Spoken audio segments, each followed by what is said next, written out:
Sejam bem-vindos ao Minas Pode Mais. O nosso entrevistado de hoje é o diretor-presidente da Expocacer, a cooperativa dos cafeicultores do Cerrado, Simão Pedro de Lima.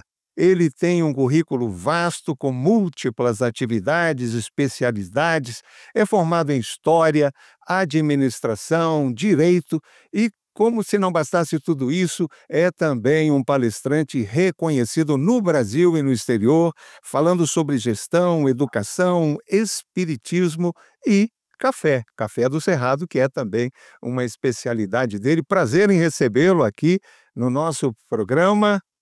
Antes de tudo, me tire uma dúvida: como é que é possível conciliar assim tantas frentes de trabalho, executando bem esse trabalho? Primeiramente, eu quero agradecer o convite de estar aqui com vocês nesse podcast em Minas Pode Mais. Para mim é uma alegria, uma honra poder participar e, mineiramente falando, prosear um pouco sobre a cafeicultura, o café. E eu diria que essa sua curiosidade eu não teria resposta para ela.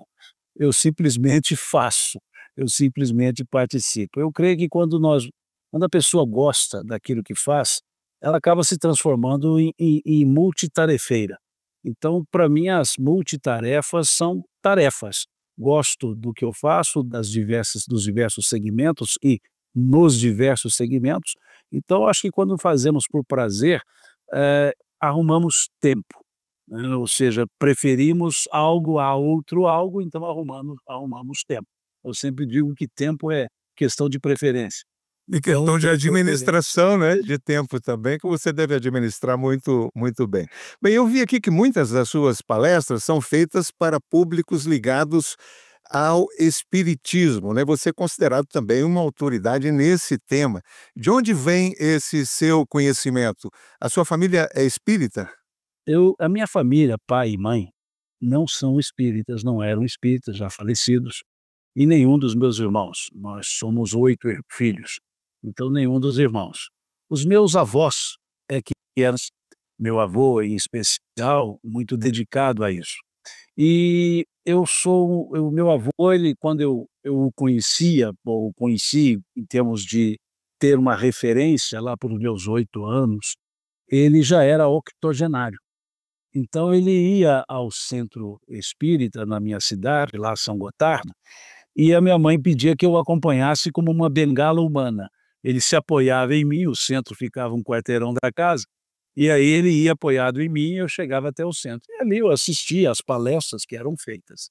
Voltava com ele para casa. E ele gostava muito de ouvir discos, de falas de Chico Xavier, aqueles LPs, e na casa dele não tinha radiola, então tinha que ir para minha casa, para a casa dos meus pais. Veja que eu sou antigo, estou falando radiola. E ali eu tinha que ficar acompanhando, né, o neto mais novo, acompanhava para colocar o disco, tirar o disco e ficava ouvindo também os discos e conversando com ele. Então, desde a minha infância, esse trato com o conhecimento espírita foi acontecendo. Pelo meu avô, né, durante alguns anos, ele falece, eu estava lá com os meus 12 anos, 13 anos, e depois foi seguindo com os estudos, com a frequência, né, à casa espírita e fomos desenvolvendo o conhecimento. Agora, autoridade no assunto chamado espiritismo ninguém é. E somos sempre aprendizes, eu sou um aprendiz eterno sobre a realidade da vida, né, porque nada mais é do que tentar entender a vida e a sua dinâmica. Então isso é que de fato me atrai. E das escolas que me oferecem condições de ascender a esse tipo de conhecimento, a escola espírita foi aquela que, para mim, pelo menos, abriu esse entendimento. Agora, você tem um nome bíblico aí, né, Simão Pedro, né, e vi que você é um grande conhecedor da Bíblia também, e eu suponho, como sua mãe era católica, que ela foi a responsável por te dar esse nome. Exatamente, sem dúvida nenhuma. Foi ela quem me deu o nome e sempre exigiu que as pessoas me chamassem de Simão Pedro. E é até curioso esse aspecto pelo seguinte: quem tem um nome composto não comum de ser chamado de forma composta, acaba aprendendo algumas coisas. Quando minha mãe me chamava por Simão, era para eu fazer alguma coisa para ela. Quando ela me chamava pelo apelido, era para eu receber alguma coisa, mas quando ela falava Simão Pedro, alguma coisa eu tinha feito, que ela já estava sabendo. Então, é interessante essa E curiosidade. aí num tom de repreensão até, né, Simão Pedro. Exatamente. Então, quando alguém me chama Simão Pedro, a primeira reação é eu me assustar. O que que eu fiz de errado? Muito bem, Eu não duvido que eu devo ser a minha mãe. mas vamos entrar então no nosso tema principal, que é o café e principalmente o café do Cerrado Mineiro, porque você se tornou também um especialista nessa área, você é hoje o principal executivo dessa cooperativa, que é uma potência, né, tem mais de 700 produtores associados. Como é que você se aproximou desse setor do café? Eu comecei na ca no setor cafeeiro, eu nunca fui produtor de café e não sou produtor de café. Eu sempre trabalhei, eu digo assim, depois da porteira, né, não antes da porteira, para fora da porteira. Há 42 anos, eu estava com os meus 18 anos, quando eu comecei na atividade cafeeira.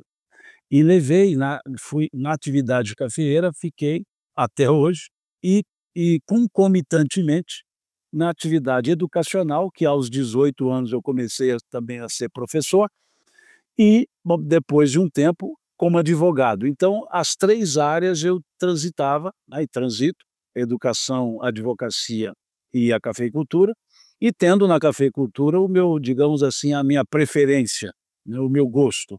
Então comecei lá ainda como ajudante de ajudante de ajudante, né, na área de recebimento de café, e a gente sempre diz que quem entra no segmento cafeeiro dificilmente sai, porque ele é muito atraente, ele envolve cultura, que eu chamaria cultura de séculos, né, ele envolve elementos econômicos, financeiros, antropológicos, físicos, por isso é um atrativo que acaba retendo as pessoas no segmento cafeeiro. Você dizer alguém achar alguém que atuou efetivamente no mercado cafeeiro, no segmento cafeeiro e tenha deixado, são poucos.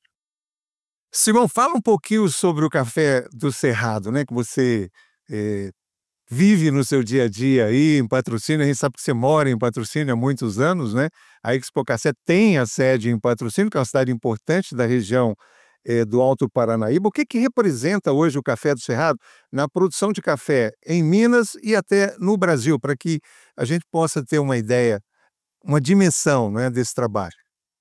O cerrado hoje, em termos de produção, ele representa entre 23, 25% da produção mineira.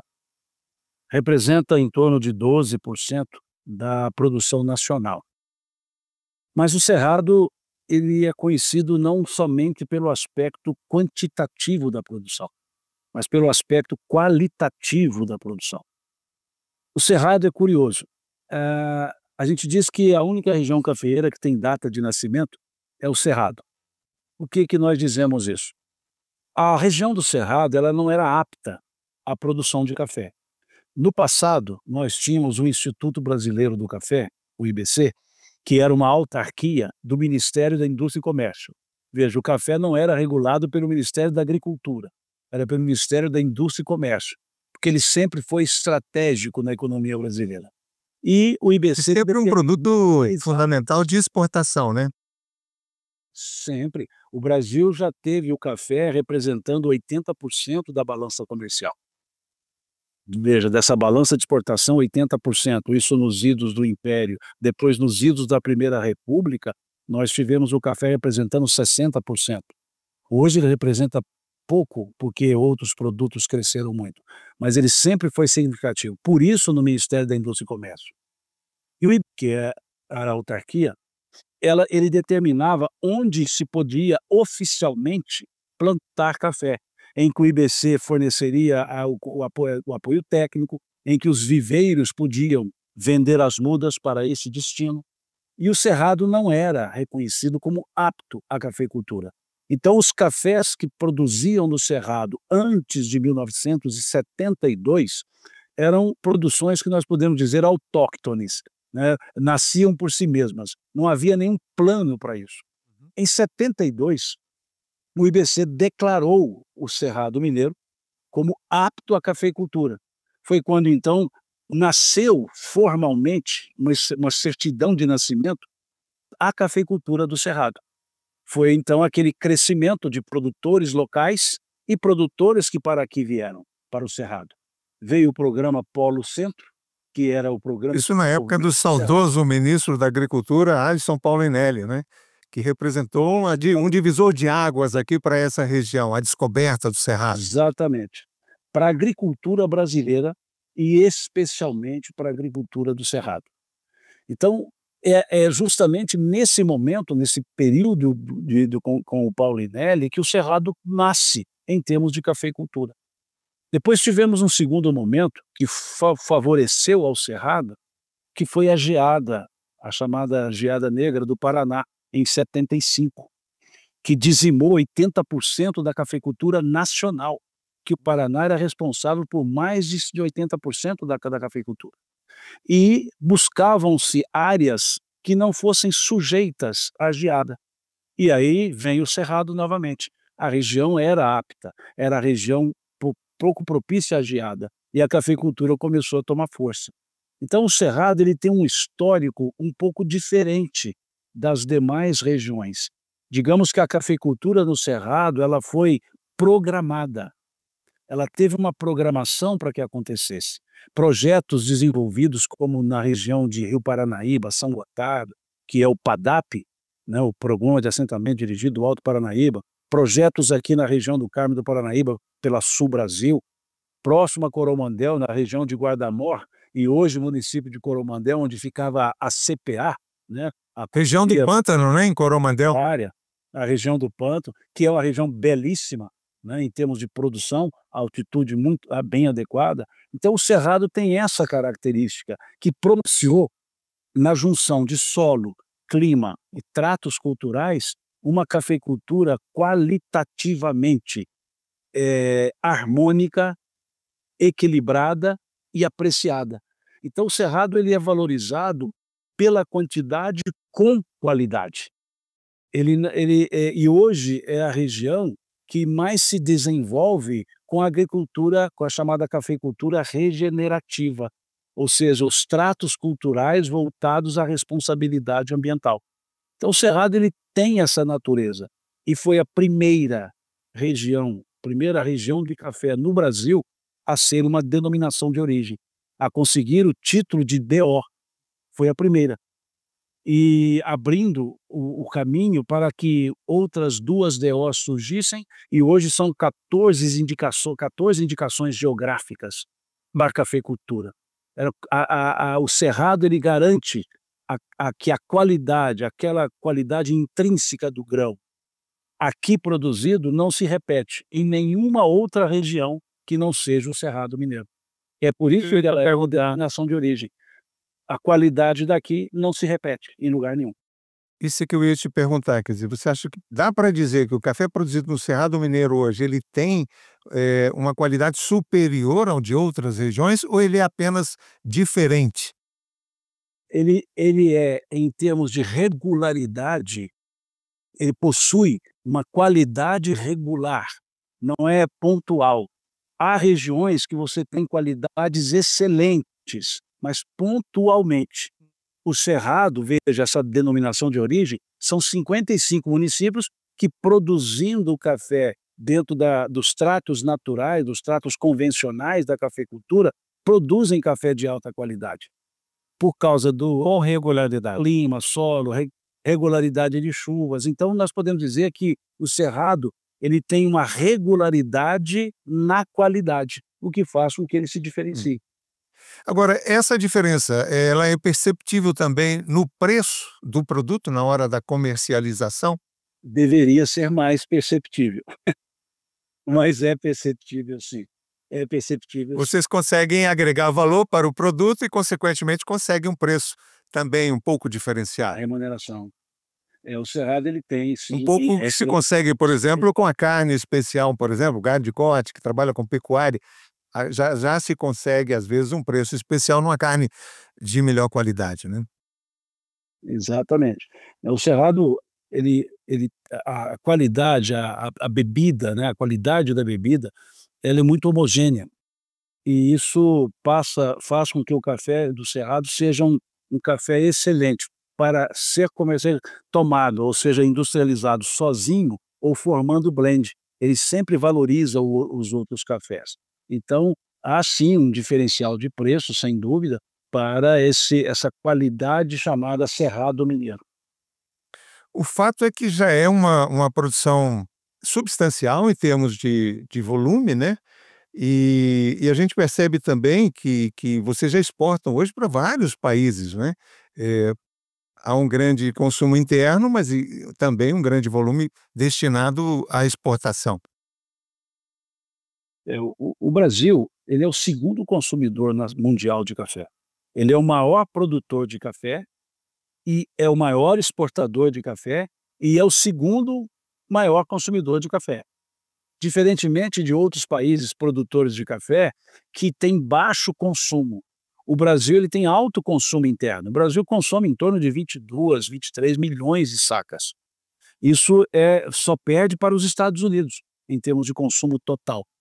Então, o café ele tem um excelente mercado interno e é um excelente mercado externo. E hoje o mercado interno, recebe cafés de altíssima qualidade. Aquelas falas do passado que dizia: "O que é bom vai para fora e aqui fica só o resto", hoje não. Bem, a gente percebe essa preocupação da cooperativa em exaltar, promover essa qualidade do café produzido no Cerrado, e eu queria que você falasse um pouquinho sobre o trabalho da cooperativa. O que a cooperativa tem feito concretamente nesse sentido de promover o produto, mas também no sentido de assistir o produtor em todas as áreas? A Expocacé, eu digo que ela é uma cooperativa sui generis, né. Ela não nasceu cooperativa, ela nasceu da vontade de produtores de comprar um armazém e para depósito de café que existia em patrocínio, um armazém de um grupo capixaba, que estava à venda. E um grupo de produtores se uniu, esses produtores se uniram e criou um condomínio para armazenamento de café, comprando esse armazém, em que cada produtor adquiria de 1 a 10 cotas. Cada cota custava 50 sacos de café. E isso foi no 1991. Eles então compraram cotas que davam direito a uma fração condominal. Eles podiam armazenar café só pagando taxa de condomínio, sem pagar armazenagem e tudo mais. Esse modelo foi criado, os produtores compraram, mas condomínio é um instituto que só é de produção ou edilício. Não existia condomínio, uma figura jurídica para condomínio de armazém, compra depósito de café. E aí, então, o modelo mais próximo era de uma cooperativa. E aí, em 1993, nasceu a Cooperativa dos Cafeicultores do Cerrado, cujo objeto social era a armazenagem e preparo de café. Então, ela nasceu dessa vontade dos produtores, e isso conferiu à cooperativa um elemento no seu DNA, que é o senso de pertencimento dos cooperados a ela. E aquele grupo de mais ou menos 60 produtores, lá em 93, é hoje um grupo de 750, para ser exato, 743 produtores hoje que compõem a Expocacé. Não é mais um condomínio, é a cooperativa, e ela então especializou-se numa característica: comercialização de café. A Expocacé, ela não vende insumos, ela não vende máquinas, ela não tem supermercado, ela não oferece assistência técnica, porque o produtor tem tudo isso. O que ela oferece é a condição para ele preparar, guardar o café e comercializar o café do produtor nas melhores condições possíveis, para dar a ele a melhor rentabilidade, para projetar o produtor, transformando a Expocacé num braço dos produtores e não numa intermediária atravessadora. Ela não tem nenhum interesse senão o interesse dos produtores. Então, qual é a finalidade dela? Dar ao produtor, por assim dizer, o acabamento da sua produção, o mercado, vender o café.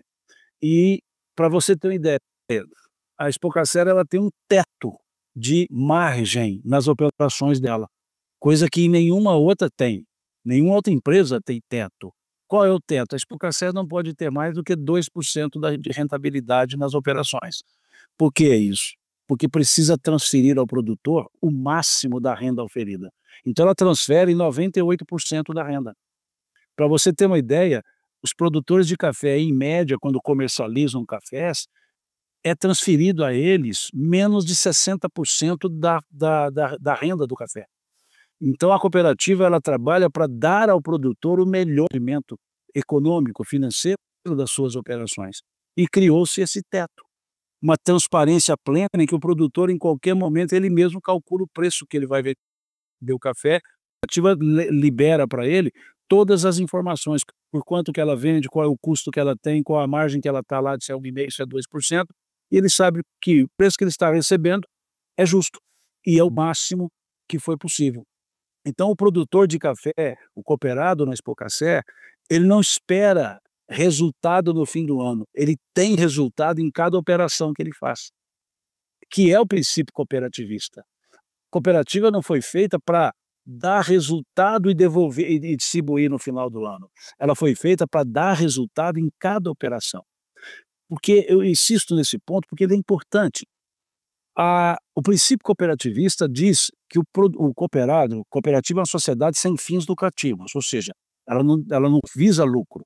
Ela apura o resultado que ela apurar, ela devolve para os produtores na proporção dos movimentos. Então veja o termo devolução de resultado e não distribuição.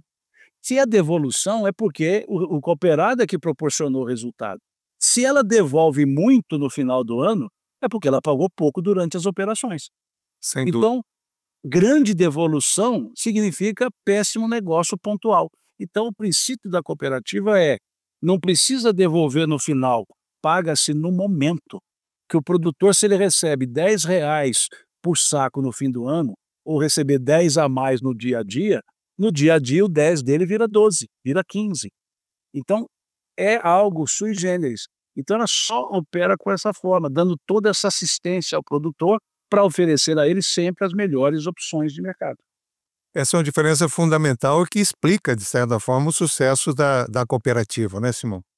Eu vi que vocês têm também alguns programas assim para públicos específicos, público feminino, público jovem, o público feminino quase sempre as esposas dos produtores, público jovem os filhos, né? Fala um pouquinho desses projetos aí. O Elas no Café é o programa voltado para as mulheres. Veja, muito se fala em sucessão familiar. E normalmente quando se olha, quando é observado, ou são observados os programas de sucessão, quase sempre eles se limitam a trabalhar a parte jurídica da sucessão. É um programa de formação de uma holding, etc., e olha o lado jurídico. A Expocacer não.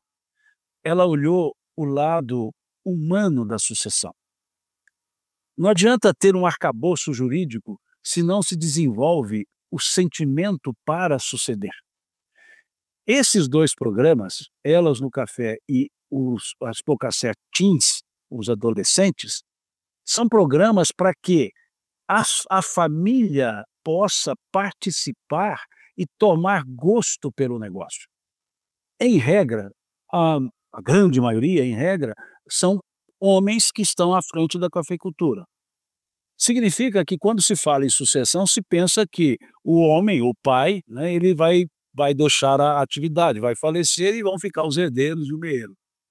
E acaba que os pais, os cafeicultores, concentram em si e não partilham com a família.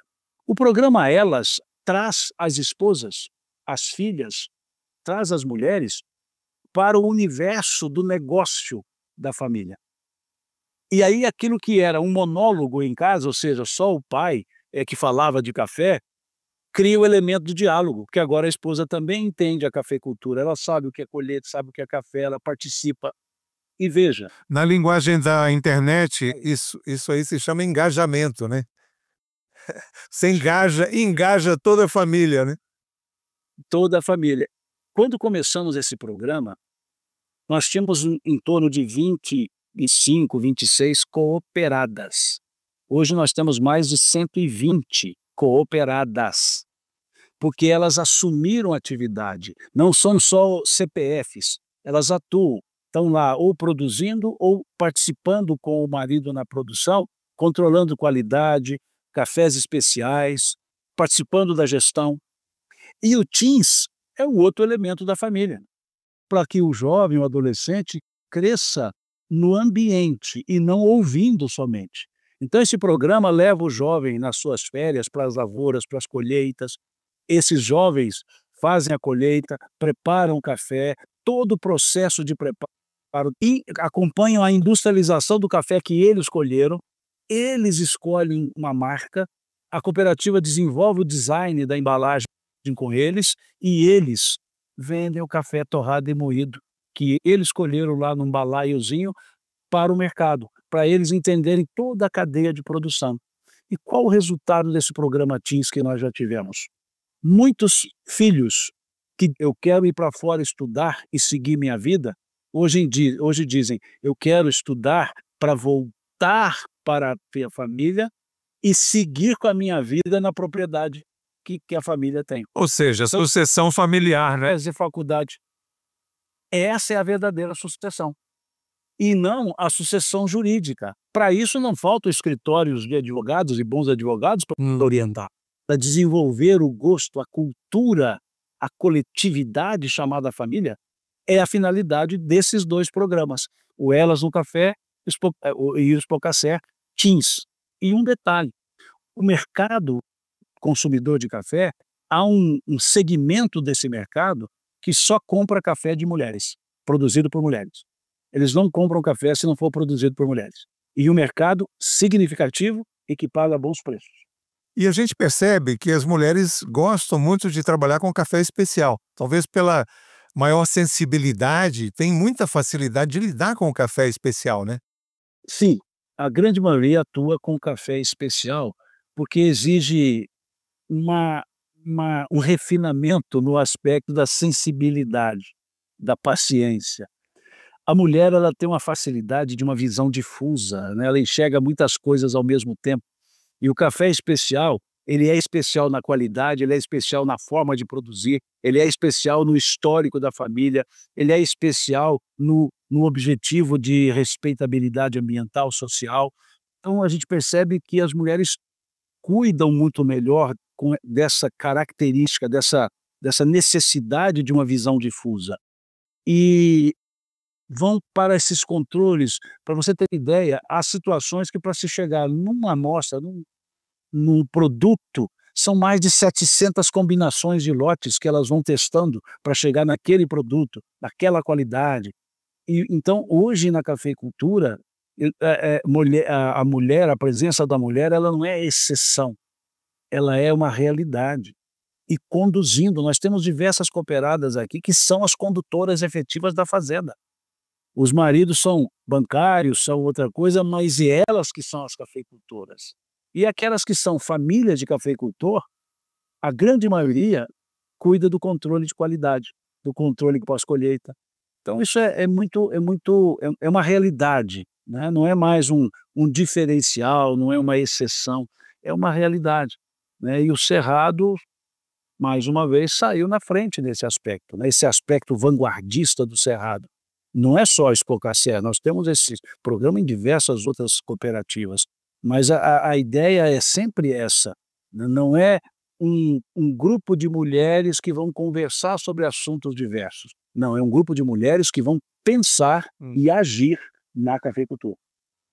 Simão, eu procurei me atualizar sobre o mercado do café e soube que a produção do café tem caído nos últimos anos em função das mudanças climáticas, né? Tivemos assim ondas absurdas de calor, isso prejudica a florada do café, né? Acaba impactando também na produção. Esse fato ocorreu também aqui na região do Cerrado Mineiro? Desde 2014, o clima na região cafeicultora, e vamos falar aqui do nosso Cerrado, ele vem mudando.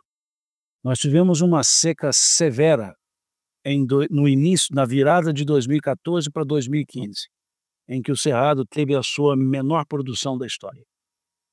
Depois, 2016, uma produção substancial que veio de uma lavoura debilitada pela seca. Então aquela produção em grande escala contribuiu para a debilitação do ano seguinte. E aí tivemos um 2017 com a produção muito semelhante à de 2015, baixa produção.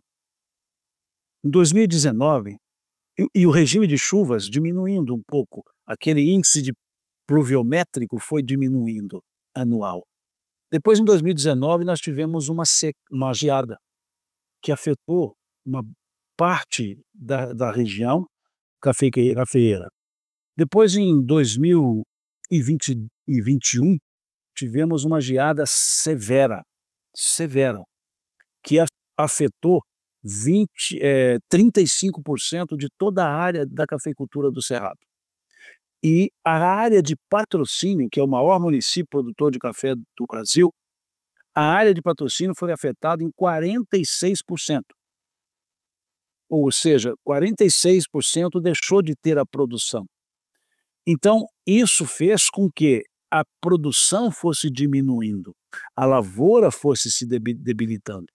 Esse ano, nós tivemos uma seca, o ano passado, desculpa, 24, tivemos uma seca, nós tivemos mais de 120 dias sem chuva, nós tivemos uma temperatura elevada, nós tivemos uma amplitude térmica muito grande, que é um problema. Amanhece muito frio e à tarde é muito quente. E essa amplitude térmica afeta o ciclo produtivo da lavoura. Então a gente vem agora, nos últimos 2 anos, com a produção mais baixa. E não é só o Cerrado, porque o Brasil está num ciclo climático diferente. E as regiões cafeeiras também sentiram. O Cerrado tem uma área, 35% da sua área é irrigada. Poderia-se dizer, então diminui muito o impacto da seca. Não, porque o calor foi tão forte, a evapotranspiração tão elevada, que mesmo com a irrigação, o aproveitamento hídrico ficou abaixo. É natural termos déficit hídrico no ano, mas esse déficit hídrico, ele ocorre normalmente a partir de outubro. Já nos últimos anos, no mês de julho, nós já temos um balanço negativo do ciclo do ciclo hídrico, entre absorção de chuva e evaporação. Então veja que isso foi representando quedas de produção, com lavouras mais velhas, que reagem menos. Um cerrado que a produtividade média, poderia dizer por baixo 35 sacos, se fala em 24, 25 hoje. Então isso é algo que preocupa o cafeicultor, porque a cafeicultura não é como um cereal que, se não deu certo esse ano, o preço não está bom, eu não planto. E se eu plantar, depois do ano que vem eu colho rápido. O café não toma uma decisão assim, porque são 3 anos para ele começar a produzir. Então é uma cultura perene. É diferente completamente da cultura da soja, a cultura do milho, né, que está sempre alternando aí os 2 componentes. Você tem ciclo de 90 dias para colheita, 120 dias. O café, Agora, pela lei além de perene, o ciclo é 1 ano. pela lei da oferta e da procura, a gente pode concluir que os preços estão lá em cima hoje, não? Uma coisa compensa a outra. São altos. Não necessariamente. É um raciocínio mais simples. Se eu não vou produzir e o preço subiu, preferível eu produzir com preço menor. Porque o que está acontecendo é que os produtores estão com baixíssima produção. O preço dobra, mas a produção caiu 3 vezes. Então, não necessariamente, não quer dizer a totalidade dos cafeicultores, mas não necessariamente o aumento de preço hoje, café, sei lá, R$ 2.300, R$ 2.400, R$ 2.200, não quer dizer que o produtor esteja ganhando com isso, porque a produtividade dele caiu muito. E até porque o investimento no plantio também foi o mesmo, não é isso? Se houve queda na produção. O custo de produção sobe um pouco, né? Então veja, não é compensador em sentido automático. Dizer que não está bom, não, está bom o preço, não há dúvida. Mas não quer dizer que o produtor agora, vamos dizer assim, me permita a expressão jocosa, vai tirar o pé do atoleiro. Não, porque ele tem que recuperar uma lavoura, muitos produtores têm que desfazer a lavoura para plantar de novo. Hoje, para você plantar uma lavoura e começar a produzir, pô, estamos falando em R$ 50.000 por hectare ou até mais, dependendo. Então, não compensa imediatamente. Agora, a remuneração está boa. E temos produtores que não tiveram queda de produção, produziram bem. Esses são, o preço é altamente remuneratório. Um outro aspecto que tem que se considerar é que produtor de café, ele tem por hábito fazer vendas futuras. Então ele vende 1, 2 safras à frente. Então hoje o café de 2.200, 2.300, tem produtor que está entregando o café que ele vendeu a 1.200, a 1.000. Por quê? Porque ele já vendeu lá atrás. E o produtor é aquele do fio de bigode, né, além do contrato, ele cumpre. Então se ele vendeu a 1.200, o mercado está 2.200, ele vai entregar, chorosamente, mas vai entregar o produto. Então não quer dizer que os produtores na totalidade estejam participando dessa alta na quantidade que eles gostariam. Uma parte sim, mas boa parte já comercializada anteriormente.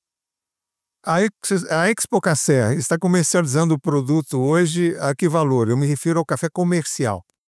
Em torno de 2.200, 2.300, vai variar um pouco pela qualidade, mas quando a gente fala assim, o preço do café, a gente pensa assim, um café com 15% de catação, um café com 25% de peneiras graúdas, bebida dura. Então esse padrão de café hoje, vamos dizer que há um range de 2.200, 2.350, por aí. É um preço bom? É um preço bom. Mas, ou seja, o ideal é você produzir muito e obter bons preços pelos seus produtos, né? Trabalhar com tudo a favor, né? Para alguns produtores, isso está acontecendo, mas para a maioria não. Simão, uma última pergunta inspirada no nome do nosso podcast, que é Minas Pode Mais, né? Eu te pergunto, Minas pode mais? E se pode mais, pode como, na sua visão? O setor agrícola, agropecuário, ele está mantendo a economia brasileira em bons índices. E Minas é que está mantendo o setor agropecuário em índices elevados. Nós temos uma área agrícola muito grande e diversificada. Não somos um estado que só produz um tipo de produto. Não temos áreas extensas, mas temos várias áreas e com vários produtos. Nós temos a pecuária que gerou o queijo, que hoje é patrimônio imaterial da humanidade. Nós temos a cafeicultura, que anota aí, será o segundo produto de mineiro que terá também o reconhecimento como patrimônio imaterial.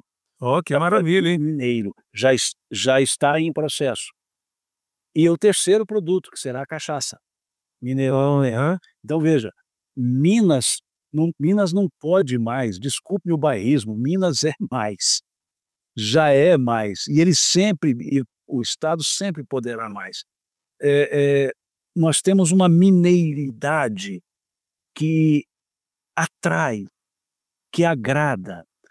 Nós temos uma cozinha mineira que não é gastronomia, é cozinha mineira. Nós temos existe o American Way of Life e nós temos o caminho mineiro de vida também. Ou seja, Minas tem o seu jeito de ser. Não há agradabilidade maior do que é oferecida por Minas para receber pessoas. É o primeiro ponto, o primeiro destino turístico do Brasil, Minas Gerais. Veja, não só estamos falando de agricultura, e na agricultura o turismo de negócios. O Cerrado Mineiro criou a Rota do Café, rota turística do café. Se nós olharmos, Minas é um polo industrial. Não é mais um fornecedor de matéria-prima pura e simples. Ele tem a sua indústria de transformação automobilística, a parte de oferta de matéria-prima mineral, por exemplo, terras raras no Brasil, né, terras raras, o nome que se dá ao minério, Em Minas ele não é nada raro, ou seja, ela é abundante. As jazidas de nióbio que nós temos em Minas. Então, Minas pode mais, os mineiros podemos mais, sem o bairrismo exclusivista, mas o bairrismo de reconhecimento da qualidade que o Estado tem a oferecer em tudo que ele faz. Não há quem resista a um "vamos tomar um café"? Não há quem resista. E a hospitalidade mineira? O mineiro recebe visita na cozinha, não é na sala. Chama para a cozinha, e mineiramente dizendo: "Vamos comer um trem", e todo mundo vai comer o trem. Então veja, isso é Minas Pode Mais. Na arte, na cultura, no turismo, na agricultura, na indústria, é um estado que contribui efetivamente para o crescimento do Brasil. Muito bem, muito obrigado, Simão Pedro, por essa entrevista. Parabéns pelo ótimo trabalho que você vem realizando aí à frente da Expo Cacer. Parabéns aos produtores de café do Cerrado, né, que têm contribuído, sem dúvida nenhuma, para o desenvolvimento, o crescimento cada vez maior do nosso querido estado de Minas Gerais. Muito obrigado pela sua presença e a gente volta na próxima semana com mais um mineiro que esteja se destacando aí nas diferentes áreas da atividade, seja na política, seja na economia, seja nas artes, seja nos esportes. Até lá.